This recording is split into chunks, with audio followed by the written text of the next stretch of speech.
Welcome to Code and Capital. Hello everyone, welcome back to Code and Capital. आज के episode में हम सीखने वाले हैं इफ, इफ एल्स और इफ एलिफ एल्स। ये सारी कंडीशनल स्टेटमेंट्स होती है और लॉजिक बिल्ड करने के लिए बहुत इंपॉर्टेंट है।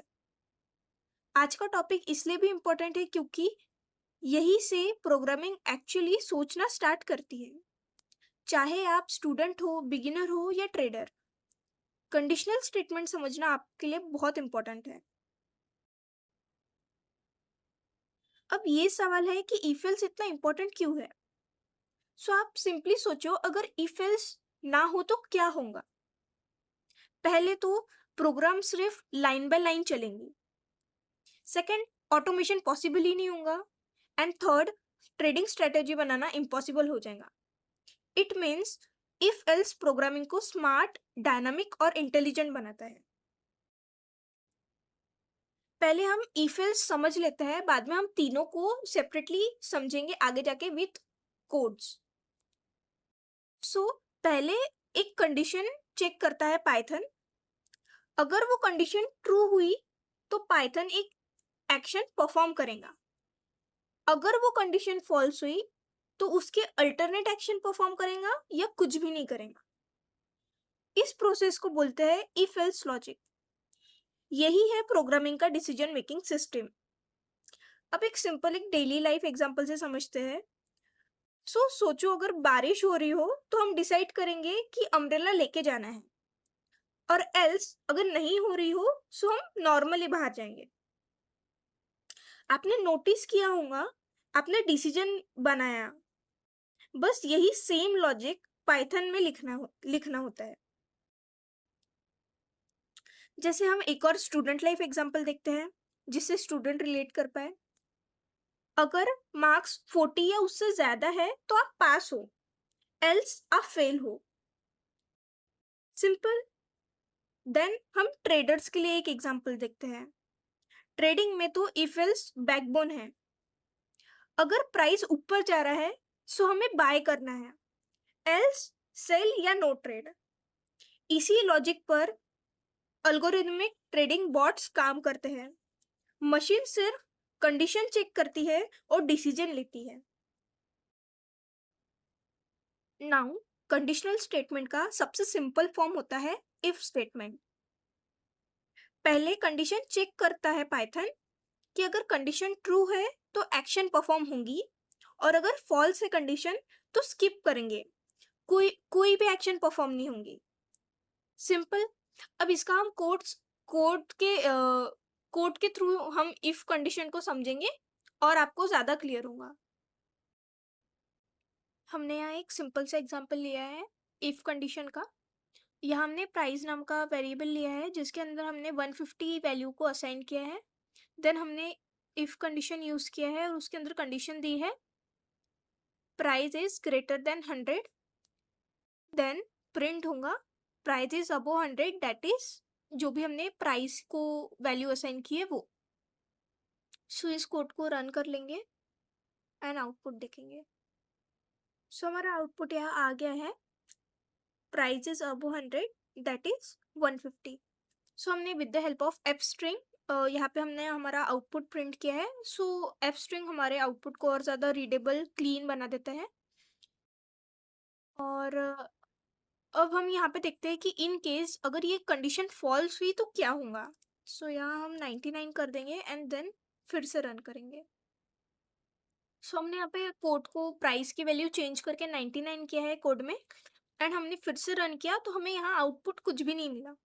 सो आपको ध्यान यहाँ पे ये रखना है, अगर हम इफ कंडीशन यूज कर रहे हैं जो इफ की कंडीशन जो है वो अगर ट्रू हुई तो हमारा जो प्रिंट स्टेटमेंट है वो हमें मिलेगा, और इन केस अगर वो कंडीशन फॉल्स हुई तो हमारा प्रोग्राम एज इट इज आगे बढ़ेगा, वो कुछ भी प्रिंट नहीं करेगा या स्टॉप हो जाएगा। अब समझते हैं इफ एल्स स्टेटमेंट।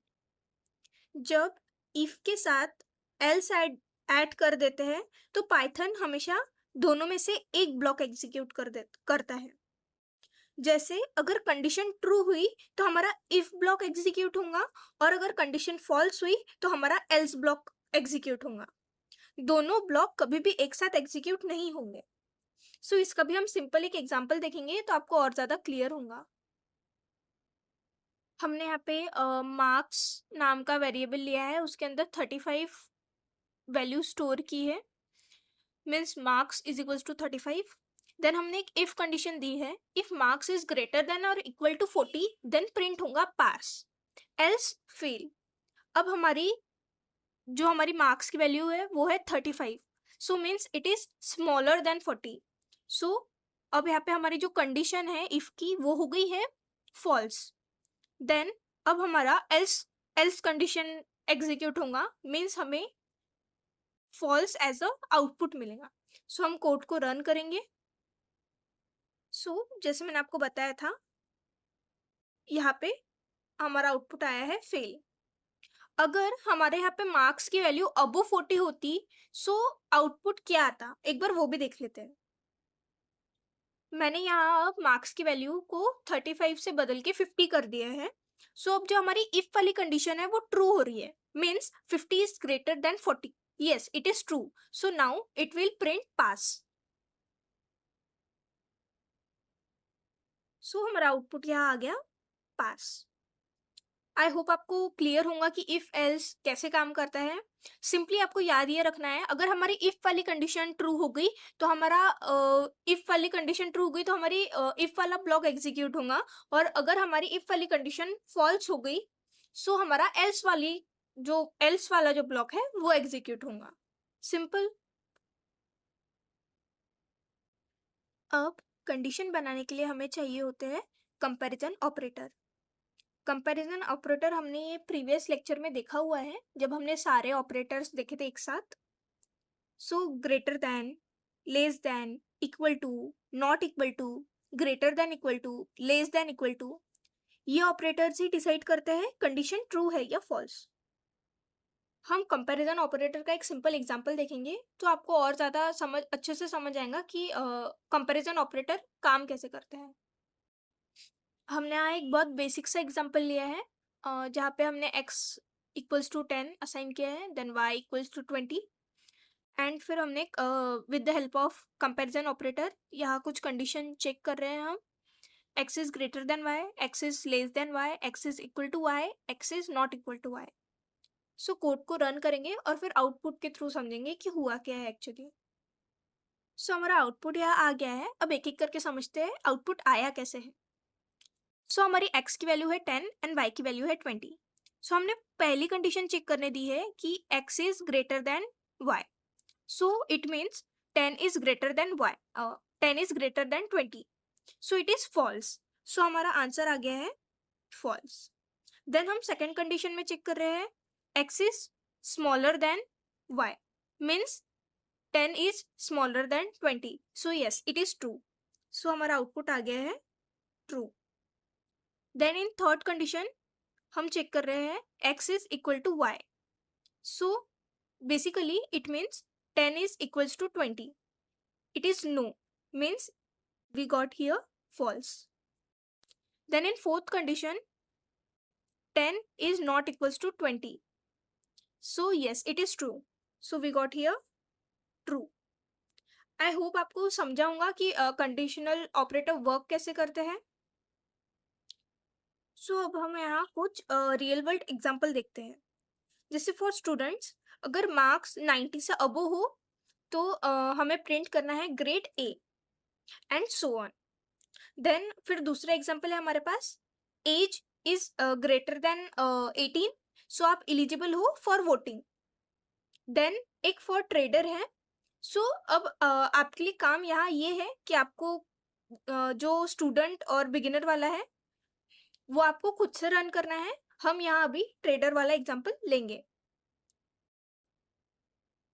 लॉजिक सारे प्रोग्राम का सेम ही रहेगा, बस यूज केसेस अलग अलग है। सो हम कभी स्टूडेंट बेस्ड लेंगे, कोई डेली लाइफ बेस्ड लेंगे, या कभी ट्रेडर बेस्ड लेंगे। सो कोई ऐसी प्रॉब्लमेटिक बात नहीं है कि ये सीरीज किसके लिए है। ये सीरीज सभी के लिए है, स्टूडेंट्स, बिगिनर, ट्रेडर्स। बस हम यूज केसेस डिफरेंट लेंगे, प्रोग्राम्स के बेस्ड अलग अलग रहेंगे, बट डोंट वरी, आपका सारा कुछ अच्छे से कवर होगा। सो हमने एक प्राइस नाम का वेरिएबल लिया है, जो हमारी करंट मार्केट प्राइस होंगी, मतलब अभी जो भी रेट स्टॉक ट्रेड को ट्रेड हो रहा होगा, एग्जाम्पल निफ्टी, बैंक निफ्टी या कोई भी स्टॉक का एलटीपी। और वैप एक इम्पॉर्टेंट ट्रेडिंग इंडिकेटर है, ये बताता है एवरेज प्राइस जहां मैक्सिमम वॉल्यूम ट्रेड हुआ। इन सिंपल, वीवैप मीन्स मार्केट का फेयर प्राइस। अब ऑब्वियसली जो ट्रेडर्स हैं उनको ये सब टर्म्स पता होंगी, बट जो हमारे कुछ स्टूडेंट्स हैं, जो बिगिनर्स हैं, उन्हें भी समझने में इजी जाए, इसलिए मैंने थोड़ा सा एक्सप्लेन किया। सो हमने प्रोग्राम में प्राइस इक्वल्स टू 102 असाइन की है, देन वीवैप की वैल्यू 100। देन हमने इफ कंडीशन यूज की है एंड उसके अंदर हमने कंडीशन डाली है, if price is greater than equal to वीवैप then print bullish means buy signals. And if अगर हमारी कंडीशन फॉल्स हुई, देन हमारा एल्स ब्लॉक का जो प्रिंट स्टेटमेंट है वो प्रिंट होगा। बिलो वीवैप मीन्स नो ट्रेड और सेल। सो कोड को रन करेंगे। सो एज हमारी इफ कंडीशन सेटिस्फाई हो गई है, मीन्स 102 इज ग्रेटर देन और इक्वल टू 100। सो हमारा यहाँ प्रिंट हुआ है बुलिश मीन्स बाय सिग्नल। हमें यहाँ ये बता रहा है कि बायर्स स्ट्रॉन्ग है, मार्केट ऊपर जाने के चांसेस है, बाय या लॉन्ग ट्रेड का सिग्नल है, मीन्स आप बाय कर सकते हो। आई होप आपको समझ गया होगा कि हमारा इफ एल्स काम कैसे करता है। अगर हमारी इफ की कंडीशन ट्रू हो रही है तो हमारा इफ ब्लॉक एग्जीक्यूट होगा, और अगर हमारी इफ की कंडीशन फॉल्स हो रही है तो हमारा एल्स ब्लॉक एग्जीक्यूट होगा। सिंपल, आपको यही ध्यान रखना है। कभी कभी डिसीजन सिर्फ इफ एल्स तक लिमिटेड नहीं होता। जब एक से ज्यादा कंडीशन होती है तब एलिफ यूज करते हैं। एलिफ का मतलब होता है एल्स इफ, यानी नेक्स्ट कंडीशन। अगर इफ की कंडीशन फॉल्स हो जाए तो पाइथन एलिफ चेक करता है। जैसे ही कोई एलिफ की कंडीशन ट्रू मिल जाती है, वही डिसीजन फाइनल हो जाता है और बाकी का प्रोग्राम स्किप होता है। एलिफ को और अच्छे से समझने के लिए हम एलिफ का एक कोड रन करेंगे। यहाँ हमने एक सिंपल स्टूडेंट बेस एग्जाम्पल लिया है, मार्क्स नाम का वेरिएबल लिया है, उसके अंदर 72 वैल्यू असाइन की है। देन हमने इफ एलिफ एल्स तीनों यूज किए हैं। इफ में कंडीशन दी है, if marks is greater than equals to 90 then print distinction. Elif marks is greater than equal to 60 then print first class, else print need improvement. So हम एक bar code को run करेंगे और फिर समझेंगे कि एग्जीक्यूशन कैसे हुआ है। हमारा आउटपुट आ गया है फर्स्ट क्लास। सो हमने मार्क्स की वैल्यू 72 असाइन की थी, तो यहाँ कंडीशन चेक होंगी 72 is greater than equal to 90। So yes, it is false. So हमारी इफ की कंडीशन टर्मिनेट हो गई, इफ की कंडीशन एग्जीक्यूट नहीं होंगी, then it will jump on elif. फिर जो हमने एलिफ में कंडीशन दी है 72 is greater than equal to 60, so yes it is true. So हमारा प्रिंट होगा first class. So as output हमको यहाँ फर्स्ट क्लास मिल गया है। अब हमारी एलिफ की कंडीशन ट्रू हो गई है, तो बाकी जो जितना भी प्रोग्राम है वो सारा स्किप होगा। आई होप आपको एलिफ समझा होगा ठीक से। Now common beginner mistake. Beginners mainly यहाँ मिस्टेक करते हैं, जैसे फर्स्ट, असाइनमेंट और कंपैरिजन ऑपरेटर को मिक्स कर देना। आपको याद ये रखना है, वैल्यू असाइन करना और वैल्यू चेक करना दोनों अलग अलग चीजें हैं। वैल्यू असाइन करने के लिए हम इक्वल्स टू यूज करते हैं, single equals to, and value को चेक करने के लिए हम डबल इक्वल्स टू यूज करते हैं। इस कंफ्यूजन की वजह से लॉजिक फेल हो जाता है काफी बार। सेकेंड प्रॉब्लम ये है इंडेंटेशन। पाइथन में इंडेंटेशन सिर्फ स्टाइल नहीं है बल्कि लॉजिक का पार्ट है। अगर स्पेसिंग गलत होती है तो प्रोग्राम या तो एरर देता है या फिर गलत बिहेव करता है। Third common mistake is condition को अननेसेसरी कॉम्प्लेक्स बनाना। ज्यादा कंडीशंस एक साथ लिखने से कोड समझना मुश्किल हो जाता है और फ्यूचर में उनको मॉडिफाई करना हार्ड हो जाता है। इसलिए आपको याद रखना है, क्लीन, सिंपल और रीडेबल कोड ही बेस्ट कोड होता है। अब इन सब कॉमन मिस्टेक्स को ओवरकम करने के लिए बेस्ट होती है प्रैक्टिस। अगर आप शुरू से ही प्रैक्टिस करोगे तो आपकी कोडिंग जर्नी काफ़ी स्मूथ रहेंगी। हमेशा सिंपल लॉजिक से स्टार्ट करो। पहले एक कंडीशन को क्लियरली समझो, फिर धीरे धीरे आगे बढ़ो। हर कंडीशन को स्टेप बाय स्टेप चेक करना बहुत इंपॉर्टेंट है। इससे आपको पता चलता है कि लॉजिक सही डायरेक्शन में जा रहा है या नहीं।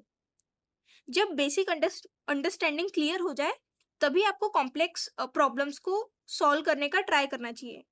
एक साथ सारा कुछ लिखने की कोशिश ना करें तो ज़्यादा बेटर होगा इन बिगिनिंग। सो आज के लिए इतना ही। अगर आपको वीडियो पसंद आया हो तो लाइक, शेयर एंड सब्सक्राइब ज़रूर करना और बेल आइकन को ऑल पे क्लिक कर देना। सो हमारी जितने भी वीडियोस आएंगी उसका नोटिफिकेशन आपको ऑन टाइम मिलेगा। सो आपसे हमारी कोई भी वीडियो मिस नहीं होंगी। So thank you so much. Stay connected with us, keep learning.